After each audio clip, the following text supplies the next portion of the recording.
தாத்தா நீங்கள் பேசுறதுக்கு முன்னே ஒரு சின்ன சிரிப்பு சிரிக்கிறீங்களே அப்படின்னு. அது எங்களுக்கு ஒரு ஸ்டார்டிங் பாயிண்ட்டுன்னு தெரிஞ்சுக்கிறோம். அது கேட்ட உடனே தாத்தா வந்துட்டார் பேசுறதுக்கு. வரும்போது ஒரு சிரிச்சிக்கினே வராரு. நீங்கள் சிரிச்சாக்கா நாங்கள்லாம் சிரிக்கிறோம், நீங்கள் சிரிச்சிக்கினே பேசுங்க தாத்தா அப்படின்னு கேட்குறீங்களா என் உடன்பிறப்புகளே. உங்களுக்கு வேறு என்ன சொல்கிறது? ரத்தத்தின் ரத்தமே அப்படின்னு சொல்லிட்டா பொருந்தும், பொய் இல்லை. ஓகே. நான் போன வீடியோவில் என்னுடைய நான் உழைத்த என்னை வாழ வைத்த ஒரு தொழிற்சாலையை பற்றி பேசினேன். Robert Bosch. ஓகே. அந்த ராபர்ட் பாஷ்ன்றது வந்து ஜெர்மனில் இருக்குது. ஜெர்மன் ஃபேக்ட்ரி அது. அதில் வந்து ஆட்டோமொபைல் ஐட்டம்ஸுகளை உருவாக்கி கொண்டு வந்தார்கள். அதோடு இல்லாமல் ஹவுஸ் ஹோல்டு திங்ஸுங்களையும் செய்து கொண்டு வந்தார்கள். பிறகு தொழிற்சாலைகளுக்கு தேவையான ஒர்க் ஷாப்புக்கு இண்டஸ்ட்ரியலுக்கு தேவையான எந்திரங்கள் இவைகளையும் செய்து கொண்டு வந்தார்கள். அந்த தொழிற்சாலையில் நான் 40 வருட காலமாக பணிபுரிந்தேன். 40 வருட காலமாக. உங்களுக்கு என்ன தாத்தா வயசாச்சு? நீங்கள் இப்போ தான் சொல்கிறீங்க 80, 84 வயசு என்ன சொல்கிறீங்க, 82 என்னவோ சொல்கிறீங்க. 40 வருஷம் வேலை செஞ்சுட்டீங்களா? உங்கள் லைஃப்பில் பாதி நாள் அந்த ராபர்ட் பாஷ் பெரிய கம்பெனிலேயே வேலை செஞ்சீங்கன்னாக்கா, ஆமாம் செல்வங்களே, எல்லாம் உங்களுடைய ஆசீர்வாதத்தால். நீங்கள் பிறப்பதற்கு முன்னவே எனக்கு ஆசீர்வாதம் கொடுத்துட்டீங்க. அதில் நான் ஒரு நல்ல கம்பெனியில் 40 வருஷமாக வேலை செய்தேன். நல்ல கம்பெனி. உழைப்புக்கு அதிகமாகவே அவர்கள் ஊதியம் கொடுத்தார்கள், சாப்பாடு கொடுத்தார்கள், ஃப்ரீ மீல்ஸ். அந்த சாப்பாடு எப்படி இருக்குன்னா, இந்த பெரிய பெரிய ஹோட்டல், 5 ஸ்டார் ஹோட்டல் கூட சொல்லலாம், ஒரு நல்ல நிலையில் இருக்கிற ஹோட்டலில் கொடுக்குற மாதிரி எங்களுக்கு உணவு கொடுத்தார்கள்.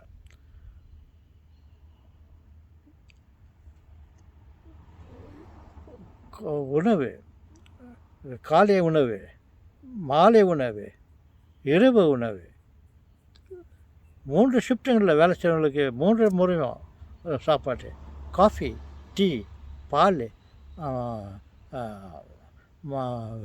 பட்டர், மில்க், ஜாம், கர்ட், பல விதமான ஐட்டங்களை கொண்ட உணவு, சுத்தமான உணவு, மிக்சர், கேக், டீ டைமில் டீ, காஃபி, இதெல்லாம் ஆனால் இனாமாக கொடுத்தார்கள். இவைகளெல்லாம் கொடுப்பதற்கு காரணமாக இருந்த ஒருவரை பற்றி நான் உங்களுக்கு சொல்லாமல் இருக்கக்கூடாது. சொல்லட்டுமா? சொல்லுகிறேன், கேளுங்கள். இந்த தொழிற்சாலை ஆரம்பித்தவர் பெயர் ராபர்ட் பாஷ் அப்படின்னு அவருக்கு பேர். அவர் வந்து சிறு வயதில் வேலை செய்திருந்தார். எங்கே போய் ஒரு ஒர்க் ஷாப்பில் போய் வேலை செய்தார் அவர், ராபர்ட் பாஷ். ஒர்க் ஷாப்பில் வேலை செய்தாரா? இவ்வளோ பெரிய மனுஷன், இவ்வளோ பெரிய கம்பெனி, உலகம் போட்ட அளவில் நான் சொல்லுறதுக்கு இங்கே வந்து பார்த்தாக்கா ஒர்க் ஷாப்பில் இங்கே வேலை செஞ்சார் சொன்னீங்களே தாத்தா. ஆம் செல்வங்களே, ஒர்க் ஷாப்புக்கு சைக்கிளில் போயிருந்தார் அவர் மனுஷன். அந்த மனுஷன் சைக்கிளில் போயிருந்தார். போயிட்டே இருக்குவார், காற்று இறங்கிடும், புஷ்ஷுன்னு பஸ்ட் ஆகிடும். இறங்கிட்டா தாங்கி அவர் எதனா ரிப்பேர் பண்ணி எதனா போட்டுக்குவார். என்னன்னாக்கா அவர் வீட்டிலேருந்து ஒர்க் ஷாப்புக்கு ரொம்ப தூரம் இருக்கும்.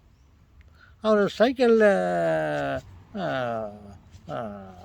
மிதிச்சக்கல்னுவாங்கள்ல, அந்த மிதிச்சக்கல்லில் மிதிச்சுக்கின்னு இங்கேருந்து அவ்வளோ தூரம் தினம் வேலைக்கு போய்ட்டு வர்றது அவருக்கு பெரும் பாடாகி போச்சு. அவர் என்ன மாதிரி அவங்கள மாதிரி அவருக்கு ரொம்ப டெக்னிக்கல் மைண்ட் அதிகம். அவர் உடனே யோசிக்க ஆரம்பித்தார், என்னடா இது போயிட்டு அப்படியே மேற்சின்னு கிர்ச்சின்னு போகிறோமே, இதில் ஏதாவது ஒரு மோட்டார், அதாவது கோயம்புத்தூர்லலாம் செய்வாங்க மோட்டார், அது இதெல்லாம் என்ஜின், கிரைண்டிங் மிஷின் எல்லாம். இது மாதிரி ஒரு மோட்டார் ஃபிக்ஸ் பண்ணிட்டாங்க, சின்ன மோட்டாரை அதில் ஃபிக்ஸ் பண்ணிட்டாக்கா நம்ம மிதிக்க வேண்டியதில்லை, அது பாட்டுக்கு போகுமே. ஏன் ஒரு சின்ன மோட்டார் ஏதாவது நம்ம எதனா எதாவது குஜிலியில் செகண்ட் ஹேண்ட் அல்லது ஃபஸ்ட் ஹேண்ட் மொத்தத்தில் ஒரு மோட்டார் சைக்கிளில் ஃபிக்ஸ் பண்ணிட்டாக்கா அந்த சைக்கிளில் ஈஸியாக போகலாமேன்னு யோசித்தார். அப்புறம் யோசிச்சுட்டு அதுக்கும் ஒரு வழி பண்ணிக்கிறாரு. சரி, இதெல்லாம் பண்ணுறதுக்கு பண்ணிவிட்டு ஒரு ஸ்பார்க் ப்ளக் அதுக்கு வேணும். இந்த ஒரு ஃபயர் பண்ணுறதுக்கு, அது பெட்ரோலில் ஃபயர் பண்ணிவிட்டு அதுலேருந்து சில அழுத்தம் கொடுக்கறதுக்கு ஒரு யூனிட்டு அதெல்லாம் 12 ஒன்றா ஸ்டெப்பாக யோசித்தார். முதல்ல அவர் ஸ்பார்க் ப்ளக் பண்ண ஆரம்பித்தார். பண்ணிவிட்டு செய்தார், நல்லா வெற்றிகரமாக ஆச்சு. அப்புறம் அதுலேயே சில முன்னேற்றங்களை பண்ணி இந்த காரு, ஸ்கூட்ரு அதுக்கு தேவையெல்லாம் பண்ணலாம், எல்லா ஐட்டமும் பண்ணலாம் அப்படின்னு சொல்லிட்டு அவர் most of the automobile parts எல்லாம் அவங்க செய்ய ஆரம்பித்தார். ஒரு நல்ல நிலையில் வந்துச்சு. பல லட்சக்கணக்கில் தொழிலாளர்கள் சேர்ந்தார்கள். பல லட்சக்கணக்கில் இல்லை, பல யூனிட்டுங்களை பண்ணிவிட்டு அங்கங்கே செய்த ஆரம்பித்தார். அப்போ இந்தியாவில் ஏன் நம்ம செய்யக்கூடாது, இந்தியாவில் ஒரு யூனிட் ஸ்டார்ட் பண்ணக்கூடாது அப்படின்ட்டு அவருக்கு ஒரு ஆசை வந்துச்சு. அங்கே மக்கள் தொகை அதிகம், அங்கே வாகனங்களெல்லாம் அதிகமாக இருக்குது. அங்கே நம்ம தொழிற்சாலையை அங்கே நிறுவினால் நல்லா இருக்குமே, நமக்கும் நல்ல லாபம் வரும், அவங்களுக்கும் நம்ம ஒரு உதவி பணமாக இருக்குமே சொல்லிவிட்டு அவர் மைக்கோ என்ற பேரில் ஒரு தொழிற்சாலையை பெங்களூரில், இந்தியாவில் கர்நாடகா மாநிலத்தில் ஆரம்பித்தார். எப்படி ஆரம்பித்தார்னாக்கா, அப்புறம் அங்கேருந்து அந்த கம்பெனி நிர்வாகம் இந்த மாதிரி இந்தியாவில் ஒரு யூனிட் ஸ்டார்ட் பண்ணலாம் நம்ம, அதுக்கு யார் போடுறாங்க, ஒரு அதை ஆரம்பித்து சேர்த்து யார் போடுறது அப்படின்னாக்கா எல்லாம் இந்தியாவா ஓகே அப்படின்ட்டு நான் யோசிச்சுருந்தாங்க. ரொம்ப பேருக்கு ஆசை வந்துச்சு. அப்புறம் அதில் 10 பேர் நான் போகிறேன்னாங்க. அப்புறம் அந்த கம்பெனியில் ஒரு திறமைசாலியாக இருந்த ஒரு மனுஷனை செலக்ட் பண்ணாங்க.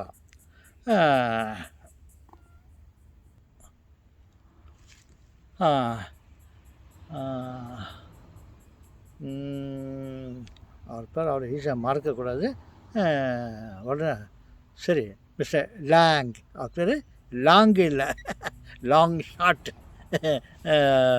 வித்து பிரெத்து அப்படி இல்லை, மிஸ்டர் லாங் அப்படின்னு அவர் பேர். ரொம்ப அருமையான மனுஷன், உயர்ந்த உருவம். அவர் செலக்ட் பண்ணாங்க, சூஸ் பண்ணாங்க. சரி, நீ போயிட்டு அங்கே ஸ்டார்ட் பண்ணு அப்படின்னு சொல்லிவிட்டு அப்புறம் அவர் இந்தியாவுக்கு வந்தார். இந்தியாவுக்கு வந்துட்டு நேராக சென்னை, இந்த ரொம்ப ஃபேமஸ் இடம் சென்னை, புகழ்பெற்ற இடம் இந்தியாவிலேயே, இந்த பக்கம் சவுத்தில். சரி, இங்கே போயிட்டு ஆரம்பிக்கலாம்னு சொல்லிட்டு நேராக சென்னைக்கு அங்கே தங்கினாங்க. 2 நாள் தங்கினாங்க. தன் மனைவியோடு அவர் வந்திருந்தார். அவர் வந்துட்டு அங்கே ஒரு 2 நாள் தங்கிட்டு சரி இந்தியாவில் சுற்றி பார்க்கலாம், நெக்ஸ்ட்டு ஸ்டேட் என்ன இருக்குது பார்த்தாக்கா நெக்ஸ்ட்டு அப்புறம் இந்த ஊரில் சென்னையில் என்ன இம்பார்ட்டண்ட் இடங்குதுனாக்கா அங்கே ஊட்டி, உதகமண்டலம், ஊட்டின்னு சொல்லுவாங்க.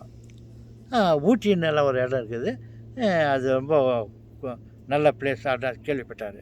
சரி, அங்கே போய்ட்டு ஒரு ரவுண்ட் அடிச்சுட்டு வரலாம் சொல்லிவிட்டு அவங்க 2 பேரும் ஊட்டிக்கு போகலான்னு சொல்லிட்டு டிசைட் பண்ணாங்க.